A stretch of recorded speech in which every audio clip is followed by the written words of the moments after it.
Have you ever just stopped for a second and really thought about how you talk? I mean, it's something we do all day, every day, without even thinking about it. But behind every single word you say, there's this incredible, high-speed factory working inside your body. So you know what? Let's go take a tour of the production floor. So, how does that even work? How does an idea that's just floating around in your head become a perfectly formed sentence just a split second later? Honestly, it feels like straight-up magic, but it's actually one of the most brilliant biological processes that you possess. And believe it or not, this whole miracle can be broken down into just 4 key mechanisms. Think of it like a factory with 4 main departments. Each one has an absolutely critical job, and if even one of them messes up, the entire assembly line just grinds to a halt. All right, so on our factory tour today, we're going to visit the power source, then check out the sound engine, see what the word shapers are up to, and finally meet the master controller. And at the end, we'll put it all together and watch the full assembly line in action. First up, the power plant. Every factory needs energy, right? And for speech, that all comes from our respiratory system. Everything starts here, and the rule is simple. No air, no sound. It's your respiratory system that provides this steady, controlled stream of air. That's the raw fuel for speech. Without this power plant, the whole factory is completely silent. So the key players here are your lungs, which act kind of like bellows, your diaphragm, which gives you all that fine control, and the trachea, or windpipe, which is basically the exhaust vent. Together, they push a very precise column of air upward, getting it all ready for the next stage. So we've got power, we've got air flowing, but right now it's just silent air. Now we need to turn that air into actual sound. So welcome to the factory's sound engine, the phonatory system. This all happens inside your larynx, what most of us call the voice box. As air rushes past these 2 tiny bands of tissue, the vocal folds, they vibrate like crazy, sometimes hundreds of times per second. That vibration chops up the airflow, creating the raw buzz of your voice. And the faster they vibrate, the higher the pitch of your voice gets. You can actually feel this yourself. Seriously, try it. Put your fingers lightly on your throat and make a long s sound. Nothing, right? Now try a z sound. Whoa, feel that vibration? That's the difference. Z is a voiced sound because the engine's on. S is voiceless. This simple on-off switch is totally fundamental to creating all the different sounds of speech. Okay, so we've got power and we've got a raw buzz. But that's not speech, that's just noise. Now it's time to actually shape that sound into words. And for that, we head to the finishing department, the articulatory system. This system is pretty much the entire space above your voice box, your throat, your mouth, your nasal cavity, and by rapidly changing the shape of this space, we filter that raw buzz into distinct vowels and consonants. It's like a sculptor shaping clay, but doing it at an incredible speed. And these are the shaping tools. Your tongue, your lips, your teeth, the roof of your mouth, they are all incredibly precise articulators. To say a simple word like pat, your lips have to press together and release at the exact moment your tongue taps the roof of your mouth. The split-second coordination required is it's mind-boggling. So who's coordinating all of this? The power plant, the sound engine, dozens of tiny muscle movements? Well, that brings us to the factory's front office, the master controller, your nervous system. Yep, your brain is the factory manager. It conceives the idea, then it just fires off thousands of lightning-fast neural commands to every single department, coordinating every tiny movement to produce smooth, coherent speech. And the brain even has specialized supervisors for the job. You've got Broca's area, which acts as the production floor manager, planning the whole sequence of speech. Then there's the motor cortex, that's the foreman sending direct orders to the muscles. And the auditory cortex, that's your quality control department, listening to your own voice to make sure it matches what you intended to say. Okay, we've toured all the departments. Now let's see the full assembly line in action. Let's recap the whole thing. Step 1, your brain forms an idea. Step 2, your lungs provide the power with a puff of air.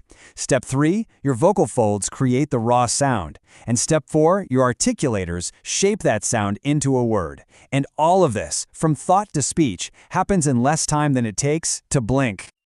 This process really shows you just how miraculous normal speech is. Every single part of this intricate factory has to work in perfect harmony. And it really makes you wonder what happens when just one part of that factory breaks down. It certainly gives you a whole new appreciation for the simple act of talking. You know, when you really stop and think about it, language is just bizarre, isn't it? We're just making these sounds, scribbling these little symbols, and somehow, poof, Meaning just appears. But how does that magic trick actually work? Well, let's dive in and pull back the curtain on the two hidden engines that power all of our communication. All right, take a look at this sentence. It comes from the famous linguist Noam Chomsky. Just read it over a couple of times. Colorless green ideas sleep furiously. It just sounds weird, right? Something is definitely off here, but it's kind of hard to put your finger on exactly what it is. So that brings us to the big puzzle we're going to solve today. Is this sentence actually correct? And the answer, believe it or not, is both yes and no. And figuring out that why is what reveals the huge difference between the structure of our language and the meaning behind it. To crack this riddle, we've got to start with the sentence's architecture. And to do that, we need to get a handle on a concept called syntax. The easiest way to think about syntax is to imagine it's the blueprint for a building. It's just the set of rules that tells you where every single word is supposed to go. Now, syntax doesn't care one bit what the words actually mean. It only cares that they're in the right place to build a sentence that's grammatically solid. So what is syntax obsessed with? Well, it's all about the technical stuff, things like word order and grammar rules. For example, you know how in English we tend to go with a subject-verb-object pattern? Well, syntax is basically the grammar cop that enforces that rule. Its only job is to ask one simple question. Is this sentence built correctly? And boom, this shows it perfectly. The boy kicked the ball. Yep, follows all the rules. The structure is totally sound. But boy, the ball kicked that's just a jumble of words, right? The syntax is broken. The blueprint got thrown out the window, and now we just have a pile of bricks. Okay, so a sentence can be built perfectly, but that's really only half the story. I mean, a building can be structurally sound but still be completely useless. And that brings us to our second key ingredient, semantics. So if syntax is the blueprint, then semantics is the part that asks what the building is actually for. You can think of it as the meaning machine. It looks at the finished sentence and asks the most important question of all. Okay, but what does it actually mean? So yeah, semantics is all about interpretation. It's looking at the literal meaning of words, how they connect with each other, and most importantly, how they connect to the real world. Its entire job is to figure out if a sentence actually makes any logical sense. All right, so we've got our two main tools, syntax, the rulebook for structure, and semantics, the logic checker for meaning. Now let's slam them together and see how they paint the full picture. It's time to finally solve the riddle of our colorless green ideas. When you put them side by side like this, it just clicks, doesn't it? Syntax is all about grammar, semantics is all about interpretation. And here's the absolute key point. You can have perfect structure with zero meaning, and you can totally have clear meaning even with broken structure. They're two completely separate systems. And here it is, the big reveal. Colorless green ideas sleep furiously is syntactically flawless. I mean, it's got an adjective, a noun, a verb, an adverb, everything's in its proper place. The blueprint is perfect. But semantically, it's absolute nonsense. Ideas can't be green, they don't sleep, and they certainly don't do it furiously. Now look at the other side. Me go and market. The syntax is a total mess, but semantically, it's crystal clear. You know exactly what that person means. So what's the big takeaway here? Why does any of this matter? Well, this whole distinction isn't just some fun little language puzzle. It's actually a fundamental process that's happening inside your brain every single time you hear or read something. Here's the bottom line. Your brain is basically running two programs at the same time, all the time. You've got the syntax checker, which analyzes the structure, and the semantics checker, which analyzes the meaning. It's this incredible, high-speed, dual-core processing that lets us communicate with so much nuance and complexity. It instantly separates what is grammatically correct from what actually makes sense. And that leaves us with a final thought to chew on.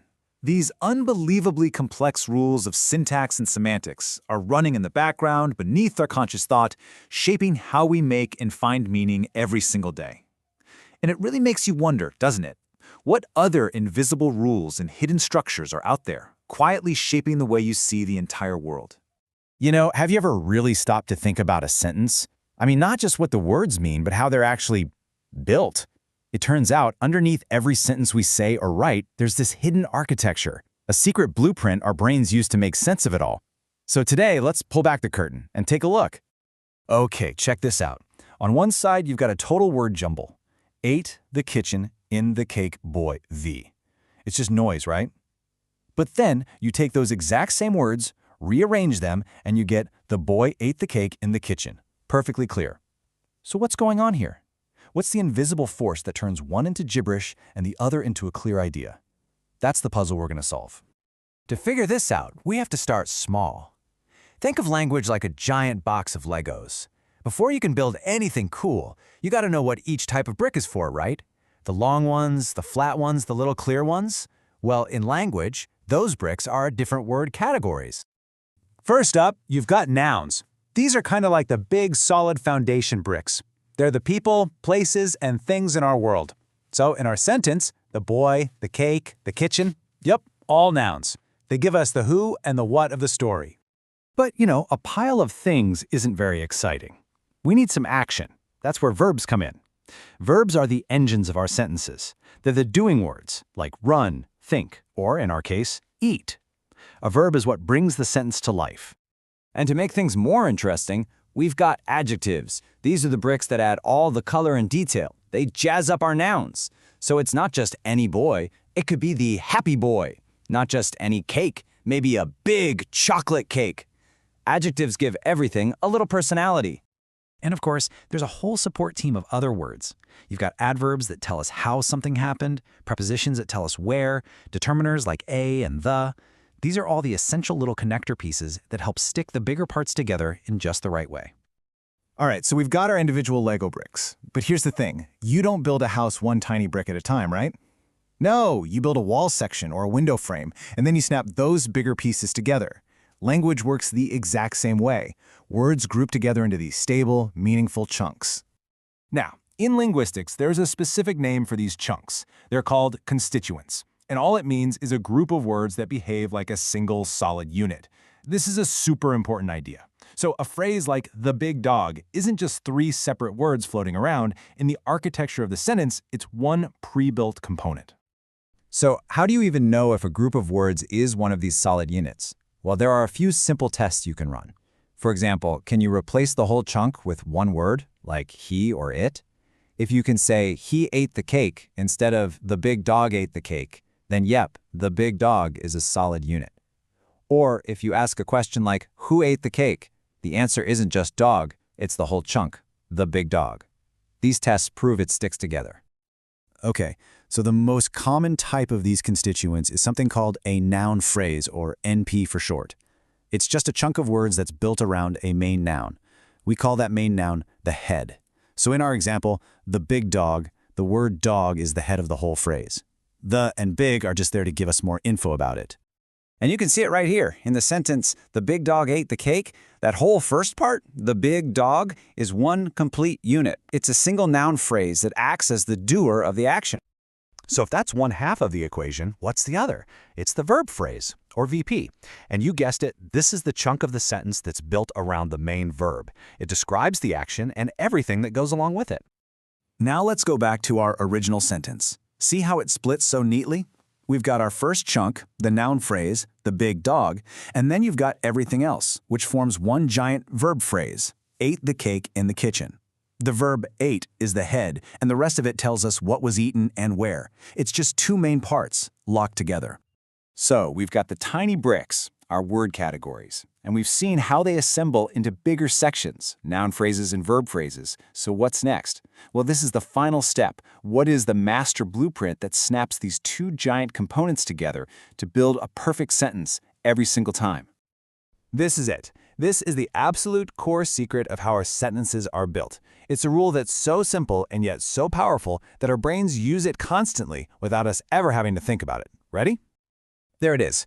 Looks a little like a math equation, doesn't it? But it's actually super simple. S for sentence equals an NP, a noun phrase, plus a VP, a verb phrase.